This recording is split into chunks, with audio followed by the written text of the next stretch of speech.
Hello दोस्तों, मेरा नाम डॉक्टर हेमंत है और आप देख रहे हैं मेरे साथ मेरा चैनल स्पोर्ट्स सफारी। अगर मेरी बात आपको सही लगे तो आपको पता है क्या करना है, उसे सब्सक्राइब करना है और बेल आइकन जरूर दबाना है। तो सबसे पहले जितने भी लोग मुझे सुन रहे हैं उन सबको दिवाली की बहुत बहुत शुभकामनाएं। आपको दिवाली की बहुत बहुत बधाइयाँ और सबके घर में सुख और समृद्धि आए, यही मेरी कामना है। और दिवाली का तोहफा तो हमें विराट कोहली साहब ने कल ही दे दिया था। छोटी दिवाली में जो बड़ा धमाका उन्होंने किया है वो हर कोई, मतलब हर इंडियन फैंस और जितने भी कोहली के फैंस हैं वो ज़िंदगी भर उसे याद रखेंगे। तो कोहली साहब, ये आपके लिए एक रोटी सल्यूट। और ये एक नहीं, ये इन्फिनिटी है, जितना मिले आपको कम है सर। वो 24 गेंदों में कोहली साहब पहले 15 रन पे खेल रहे थे जब इंडिया के 4 आउट हो चुके थे। तब 24 गेंदों में 15 रन बना के आप इनिंग्स को संभाल रहे थे। तब मैक्सिमम लोगों ने सोचा भी नहीं होगा कि इस तरीके की इनिंग्स आप बिल्ड कर ले जाएंगे। और लास्ट में 82 रन 53 गेंदों में सर, ये आपके अलावा कोई नहीं कर सकता। और ये बात सच है, जिसने भी ESPN क्रिक इन्फो में ये बात डाली है कि कोहली साहब क्या एक आप इंसान हैं? लगता नहीं है, क्योंकि ये एक सुपर ह्यूमन एफर्ट था सर, सुपर ह्यूमन एफर्ट था। तो चलिए बात करते हैं मैच की स्टार्टिंग से। तो सबसे पहले भुवनेश्वर साहब का जो स्पेल था, अगर आप गौर करेंगे तो ओपनिंग स्पेल भुवनेश्वर साहब का इतना बढ़िया था कि उन्होंने बांधे रखा रिजवान को। और रिजवान का जो पुल शॉट जो अर्शदीप को मारा है उन्होंने, वो प्रेशर में आके मारा है, क्योंकि इससे पहले जितनी बॉलें उन्होंने खेली हैं वो लगभग डॉट्स थी सारी। ठीक। तो भुवनेश्वर साहब का जो स्पेल था वो मेरे लिए वो बहुत क्रुशियल था, क्योंकि वहाँ से प्रेशर बिल्ड होना स्टार्ट हो गया था। और अर्शदीप ने जो बाबर आजम की विकेट ली थी उसके बाद रिजवान का वो प्रेशर शॉट, वो 2 विकेट जो अर्शदीप को मिली है। इससे पहले एशिया कप में कैच छोड़ने पे अर्शदीप साहब फर्स्ट पे थे। तो कल 2 विकेट लेने के बाद वो अर्श पे हैं और हमेशा अर्श पे ही रहेंगे। और उसके बाद इंडिया के बॉलर्स ने कोशिश करी कंटेन करने की पाकिस्तान के बल्लेबाज को, और 3 4 5 हार्दिक पांड्या ने भी 3 विकेट लिए। तो कंटेन करते करते लेकिन एक ओवर जिसमें आपका इफ्तिकार अहमद ने, जो आपका अक्षर पटेल का था, 20 रन ले लिए। उन्होंने 4 छक्के मारे बेसिकली, एक अश्विन को मारा और 3 आपके मारे अक्षर पटेल को। तो ये 4 छक्के से मोमेंटम पूरा चेंज हो गया पाकिस्तान की बैटिंग का। और बाद में शाहीन अफरीदी के वो 18 रन्स बहुत कारगर रहे। तो कह सकते हैं आप कि जोड़ तोड़ के वो एक 159 का जो रन एक 159 का जो एक कम्पिटिटिव स्कोर था वो पाकिस्तान ने बना लिया था। और ये कम्पिटिटिव इसलिए था क्योंकि कंडीशंस वहाँ बहुत ज़्यादा, कहते हैं आप, स्विंग ओवरकास्ट कंडीशन थी जैसे होती हैं, क्योंकि हवा बहुत तेज़ चल रही थी। अब इसी चीज़ को देखते हुए शाहीन अफरीदी से बहुत ज़्यादा उम्मीदें पाकिस्तान कर रहा था। और आपने देखा होगा कि पहला ओवर जब शाहीन अफरीदी करने आए तो नॉर्मली उनकी स्पीड रहती है 145 146 से वो स्टार्ट कर देते हैं अगर वो रिदम में हो तो। क्योंकि वो इंजरी से आ रहे हैं तो उनकी पेस 135 136 था। लेकिन उसके बावजूद भी हमारे रोहित शर्मा साहब और KL राहुल ने उनको बहुत ही कैजुअली तरीके से खेला, वो बहुत ही कॉशियस तरीके से खेला।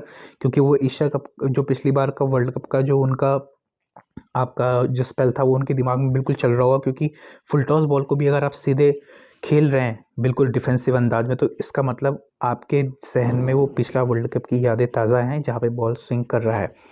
तो कल के मैच से मुझे एक बात तो बिल्कुल पता चल गई है, और वो ये है कि स्विंगिंग बॉल लेफ्ट आर्मर की, चाहे वो अंदर आती हो या पड़ने के सीम के साथ बाहर चली जाती हो, वो हर किसी को तंग करती है। तो ये कहना बंद कर दीजिए कि इंडिया वाले ही या रोहित शर्मा या KL राहुल या कोहली साहब को लेफ्ट आर्मर के अगेंस्ट प्रॉब्लम होती। कल आपके बाबर आजम भी इन स्विंगिंग बॉल पे ही आउट हुए थे। ठीक। और जो शान मसूद है वो भी 3 4 बार इससे आउट स्विंग से अर्शदीप की बॉल में बचे हुए थे। तो एक अच्छा स्विंग बॉलर, चाहे वो राइट हैंडर हो या लेफ्ट हैंडर हो, जो बॉल को घुमा सकता है विद द सीम, एक तो होती है पिच मूवमेंट, एक होता है विद द सीम, पड़ने के बाद जो बॉल हरकत करता है सीम में लगने के बाद, तो वो एक अच्छा बॉलर किसी भी बल्लेबाज को परेशान कर सकता है अगर उसके पास अच्छी स्विंग है। ठीक। तो कल शाहीन की ओवर में स्पेल में जो पाकिस्तान से उम्मीद करा था वो नहीं हो पाया। हालांकि हारिस रऊफ, क्योंकि वो ऑलरेडी एक पाकिस्तान में आने से पहले भी वो काउंटी खेल चुके हैं ऑस्ट्रेलिया से, और ऑस्ट्रेलिया के बहुत ही, उनका एक तरीके से कहते हैं मेलबर्न क्रिकेट ग्राउंड का होम ग्राउंड तरीके का है, क्योंकि वो काउंटी भी वहीं से खेलते थे। तो उनका स्पेल फेयर ही स्पेल है। मैं मानता हूँ अभी आज की डेट में अगर कोई सबसे ज़्यादा डराता है जो बॉलर, तो वो हारिस रऊफ है। चाहे वो किसी भी टीम के लिए, मैं ऑल ओवर जो इतनी भी वर्ल्ड कप में टीमें खेल रही है उनके लिए मैं बात कर रहा हूँ। उन्होंने विकेट निकाले और प्रेशर में डाल दिया और अक्षर पटेल का रन आउट सोने पे सुहागा हो गया पाकिस्तान के लिए। भैया चलो 4 विकेट मिल गए। 10 ओवर में इंडिया का स्कोर था 45 फॉर 4। वहाँ से बिल्डअप करना और वहाँ से चेस तक ले जाना सिर्फ एक ही इंसान कर सकता था, जिसका नाम है विराट कोहली। बिल्कुल आकाश चोपड़ा साहब ने बहुत ही सही बात बोली। कोहली का बल्ला माशाल्लाह माशाल्लाह माशाल्लाह। हार्दिक पांड्या के साथ पहले इनिंग्स को बिल्ड करना, गैप्स में स्ट्रोक खेल के उसमें यहाँ पे 2-2 रन भागना, वो कोहली ही चला सकते हैं गेम को ऐसा, ठीक। फिर जब नवाज का ओवर आया, वो नवाज का ओवर इंडिया के लिए बहुत क्रुशियल साबित हुआ, क्योंकि 3 छक्के पड़े, 2 हार्दिक साहब ने मारे, 1 कोहली ने मारा। तो यहाँ वो ओवर था तीसरा, तो इसका मतलब अगला ओवर वो उनसे कराने वाले नहीं थे। तो ये बात डन हो गई थी, नवाज का ओवर एक चौथा बचना ही था, जिसको कोहली और क्या आपका हार्दिक पांड्या बहुत अच्छे से जानते थे। प्लस आपने कोहली के इंटरव्यू में भी देखा होगा, उनको ये बात पता थी कि शाहीन का जो ओवर था तीसरा और जो चौथा, क्योंकि वो उसमें सेकंड स्पेल में आ रहे थे और पहले का स्पेल उनका भी नॉर्मल सा रहा, हालांकि इकोनॉमिकल था लेकिन नॉर्मल इसलिए था क्योंकि स्विंग नहीं मिल रही थी। तो उनको पता है कि उनकी वो रिदम नहीं थी, वो पेस नहीं आ रहा था, इसका मतलब वो रिदम में नहीं थे, तो उन्होंने उस पर अटैक किया। अगर आप मुझसे पूछेंगे कोहली की पूरी इनिंग्स में कौन सी चीज़ जो सबसे गजब थी, वो मेरे लिए गजब थी। देखिए, जो स्लोअर ओवर में हारिस राउफ के 19 ओवर ने जो पुल शॉट मतलब शॉर्ट आर्म जैब से छक्का मारा स्ट्रेट में, वो आजकल टेनिस प्लेयर शॉट टाइप का चल रहा है, तो उससे लोग खेलते हैं। लेकिन जो कोहली ने अगली बॉल में फ्लिक कर, एक आप फ्लिक कहें या कुछ कहें, उस शॉट को फ्लिक करके जो उन्होंने लेग साइड में मारा है, लेग में, वो छक्का मेरे लिए बहुत ही ज़्यादा इंपॉर्टेंट था। क्यों? क्योंकि देखिए, उनको ये बात तो पता थी कि स्लोअर बॉल में छक्का सामने से खाने के बाद वो हल्की बॉल तो डालेंगे नहीं, वो यानी बॉल पेस होनी थी।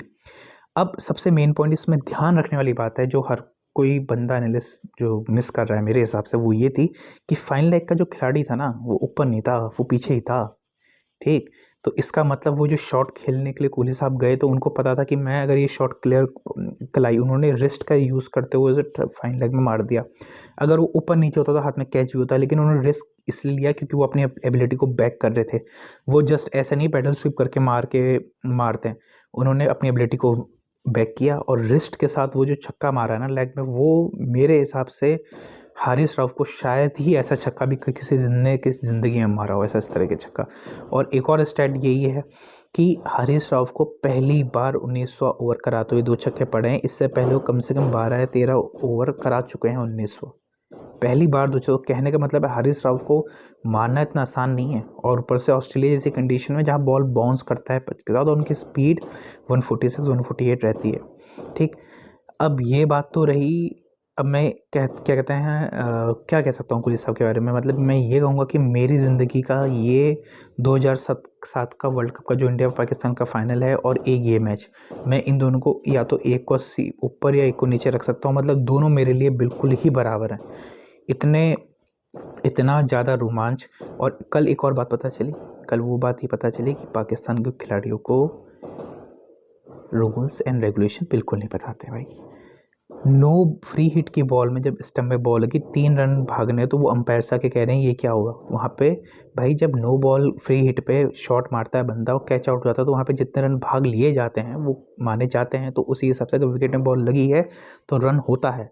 तो शायद ये रूल पाकिस्तान वालों को नहीं पता था, इसलिए जो थर्ड मैन का जो खिलाड़ी था, उसने इतनी देर रिएक्ट किया, उसने थोड़ा लेट रिएक्ट किया, जिसकी वजह से 3 रन वहाँ पे हो गए, वरना वो 3 रन नहीं 2 ही रन होते, ठीक। और वो नो बॉल पे जितना इशू चल रहा है ना पाकिस्तान में, तो मैं ये कहना चाहता हूँ अगर ये वाइस वर्सा होता ना सर, आपके वहाँ ये बातें नहीं हो रही होती, ठीक। वो नो बॉल थी, आप कह रहे थर्ड मैन वो कहते हैं थर्ड एम्पायर के पास जाना चाहिए था, तो सर अगर थर्ड एम्पायर के पास चला भी जाता तब भी तो नो बॉल ही होनी थी।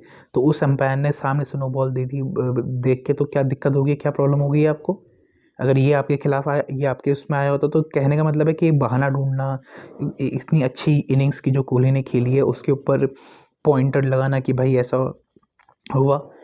तो एक तो ये रही भाई मैच की बात। अब कल कोहली साहब की इनिंग्स ने बहुत लोगों को जवाब दिया। उसमें सबसे पहले बात है रमीज़ राजा साहब, जो पीसीबी के चेयरमैन है। क्यों? क्योंकि इन्होंने कहा था जब एशिया कप में अफगानिस्तान के खिलाफ कोहली ने सेंचुरी मारी थी, तो उन्होंने कहा भैया 3 जीवनदान मिले हैं उसे, तब सेंचुरी मार दी, हमारे खिलाड़ी भी होते तो मार देते, तो मार दी ना सर, कल मार दी 82। कोई जिम्मेदार नहीं मिला ना। आपके बॉलर तो बहुत अच्छे हैं, चलो अफगानिस्तान के तो बहुत ख़राब थे। तो कहने का मतलब ये है, जिस दिन खिलाड़ी अच्छा खेलता है, चाहे वो कोई भी टीम हो, अच्छा खेल सकता है वो कोई भी टीम हो, ठीक। इतना दूसरों को, अपने खिलाड़ियों को प्रेस करिए, वो अच्छी बात है, लेकिन दूसरे को नीचा मत गिराइए, ठीक। दूसरे की इनिंग्स को 100 होता है, आप भी मार लेते हैं अपने करियर में, किसी ने रोका थोड़ी था आपको खेला। जिम्बाब्वे के खिलाफ खेलते, आपके भी तो कैच छूटे होंगे ना, तो आपने मारे कितने 100 मारे आपने, हैं। तो इस तरीके की बातें बिल्कुल मत किया गया। पीसीबी के चेयरमैन है, कोई नॉर्मल एक्स क्रिकेटर नहीं है, ठीक। दूसरा अब है ये राशिद लतीफ़ साहब के लिए। मैं आपको हमेशा बोलता हूँ कि राशिद लतीफ़ जो हैं एक बहुत बड़े दुगले इंसान हैं मेरी नज़र में। वो इसलिए हैं क्योंकि जब ये टीवी चैनल से बैठते हैं तो अलग बातें करते हैं, जब ये अपने यूट्यूब चैनल में बैठते हैं तो भाई इनकी बातें ही अलग होती हैं। इन्होंने टीवी चैनल में साफ बोला था कि कोहली T20 क्रिकेट का खिलाड़ी है ही नहीं, और कल ये क्या बोल रहे हैं कि भाई कोहली से बड़ा बल्लेबाज कोई नहीं है। तो सर आप ना आप ये कह देते हाँ मुझसे गलती हुई, मैंने ऐसे बोला था, मुझे ऐसा नहीं बोलना चाहिए था। आप टीवी चैनल्स में अलग बयान देते हैं, यहाँ अलग बयान देते हैं, तो जमता नहीं है सर ये, ठीक। और अब आप देखेंगे बिल्कुल एक होड़ मची हुई है। होड़ मतलब इस तरीके की मची हुई है, हर कोई ये कह रहा है कि हमने कोहली को सपोर्ट किया, हम कोहली को जानते थे, हमने कोहली को उसके बुरे टाइम में सपोर्ट किया, हमें तो पता था वो कितना बड़े बल्लेबाज है। मतलब कहते हैं ना, एक तरीके से आप इस तरीके का एनवायरनमेंट बना रहे हैं, सब जने, ये जितने भी पाकिस्तान के यूट्यूब चैनल्स हैं, मैं ये नहीं कह रहा हूँ उसमें कुछ अच्छा काम भी कर रहे हैं, उसमें कोई बात नहीं, लेकिन मैं कह रहा हूँ मैक्सिमम लोग करने की कोशिश कर रहे हैं कि भाई हम थे जिन्होंने कोहली को सपोर्ट किया था, तो भाई कोहली को हर कोई सपोर्ट कर रहा था, ठीक है। बुरी फॉर्म, और कहते हैं वो बुरी फॉर्म से मैं नहीं कहूँगा, एक साफ़ी ने बड़े अच्छे तरीके बोला कि भाई उनकी बुरी फॉर्म नहीं थी, उनकी किस्मत उनके साथ नहीं थी, क्योंकि वो 70s और 80s तो मार ही रहते।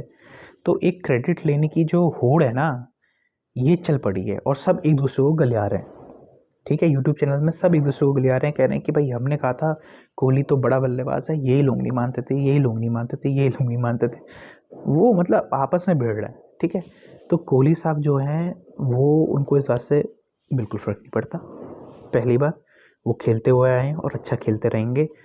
अच्छा मैच हुआ, इसके लिए मैं पाकिस्तान को बिल्कुल क्रेडिट देना चाहूँगा, और मैं ये कहना चाहता हूँ कि आपने बहुत अच्छा खेला, बहुत अच्छी स्पिरिट दिखाई। और बाबर आज़म में जितना क्रिटिसिज्म बन रहा है कैप्टेंसी को लेके, मेरे हिसाब से नहीं बनना चाहिए। उस बंदे के पास जितने रिसोर्सेज थे उसने यूटिलाइज़ करने की कोशिश करी, और मोहम्मद नवाज़ ने जब हार्दिक पांड्या को पहली बॉल में आउट कर दिया था, और शुरू की 3 बॉलें जब उसने अच्छी डाल दी थी, वो नहीं कर पाया अगली बार 3 बॉल में, वो बात अलग है, लेकिन अगर वो कर देता तो वहाँ पे आप बाबर आज़म कहते हैं क्रिटिसिज्म नहीं होता। तो मैं बाबर आज़म की, अगर आप कहेंगे कि इतना क्रिटिसिज्म, मेरे हिसाब से क्रिटिसिज्म इतना बाबर आज़म का बनता नहीं है। उनके पास वही अवेलेबल रिसोर्सेज थे जो उन्होंने यूज़ किए। पर एक अच्छा मैच हुआ, एक अच्छी फाइट हुई, जितने भी लोग मैच देखने के लिए आए थे उनका पैसा वसूल हुआ। दूसरा, इतना बिल्कुल क्लोज मैच, ये बिल्कुल भाई मैं बता रहा हूँ, हार्ट पेशेंट्स जो भी हैं उनके लिए ये आप मत देखा करिए ऐसा मैच, बिल्कुल ये बिल्कुल सेफ़ नहीं है, ठीक। तो मेरी शुभकामनाएं फिर से इंडिया के साथ है। आपने पहला मैच जीत लिया है, अब साउथ अफ्रीका को हरा के लगभग अपनी सेमीफाइनल में अगर जगह बना देंगे तो बहुत बढ़िया रहेगा। और इस वर्ल्ड कप में बहुत उम्मीदें हैं देश को आपसे, और कोहली साहब फिर से दिवाली का इतना बड़ा तोहफ़ा देने के लिए पूरे देश को बहुत बहुत धन्यवाद आपका। और हम बस यही कामना करते हैं, मैंने जैसे अपनी पिछली वीडियो में बोला था जब कोहली की 71st सेंचुरी आ गई थी, कि सारे टीमों को अब डरने की ज़रूरत है, क्योंकि शेर जंगल में था पहले से, लेकिन वो दहाड़ रहा था, अब उसकी दहाड़ हर कोई सुन रहा है, बस फ़र्क इतना है। धन्यवाद, जय हिंद।